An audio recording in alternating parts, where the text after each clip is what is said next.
Plate पोर करने से पहले सबसे पहले तो आपको अपने हैंड्स को डिसइंफेक्ट करना होगा, और जहाँ पे आप काम कर रहे हैं, चाहे वो बायोसेफ्टी कैबिनेट है या लेमिनार फ्लो है, उसको आपको थॉरोली डिसइंफेक्ट करना होगा। और डिसइंफेक्ट करने के बाद आप उसको प्रॉपर कांटेक्ट टाइम देना होगा, चाहे आपकी डिसइंफेक्टिंग का कांटेक्ट टाइम 5 मिनट है, 2 मिनट है, 10 मिनट है, जो भी हो। तो आपने सबसे पहले तो मेक श्योर करना है कि आपकी जो वर्किंग सरफेस है या जो वर्किंग एनवायरनमेंट है वो कम्प्लीटली डिसइंफेक्टेड हो। इसके बाद आपने मीडिया को, क्योंकि एगर होता है तो वो थोड़ी देर के बाद सेटल हो जाता है नीचे, तो आपने उसको मीडिया को प्रॉपर्ली शेक करना है। इस तरीके से शेक करना है कि उसके अंदर बबल्स ना बने। आराम आराम से आपने उसको एजिटेशन जिसको कहते हैं मिक्सिंग करनी है। बबल्स बनेंगे तो वो फिर प्लेट के अंदर भी बबल होंगे, जो कि रिकमेंडेड नहीं है। तो आपने मीडिया को मिक्स करके प्रॉपर्ली प्लेट के अंदर पोर कर देना है। इतना पोर करना है कि प्लेट की बेस जो है वो कवर हो जाए। ये तकरीबन 15 to 20 ml बन जाता है। तो 90 mm की प्लेट में ऑलमोस्ट 20 ml अगर आप मीडिया डालेंगे तो वो इनफ होगा।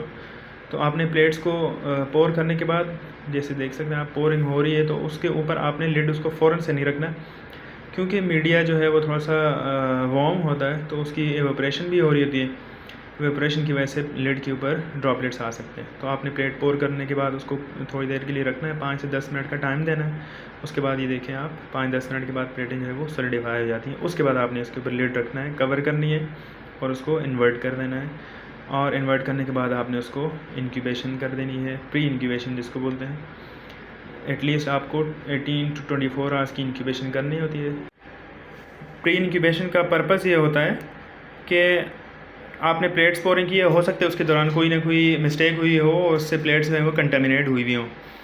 तो आपने प्लेट्स को कंटेमिनेट होने से डिटेक्शन के लिए आपने उसको प्री इंक्यूबेट करना होता है। अगले दिन आगे आप प्लेट्स को ऑब्ज़र्व करें, अगर उसके अंदर कोई ग्रोथ वगैरह है तो वो डिस्कार्ड कर दें, क्योंकि वो सेप्टिक प्रोसेसिंग में मिस्टेक हो सकती है। लेकिन अगर कोई ग्रोथ नहीं है, प्लेट्स बिल्कुल क्लियर है, तो आप उसको टेस्टिंग के लिए या एरिया मॉनिटरिंग के लिए यूज़ कर सकते हैं।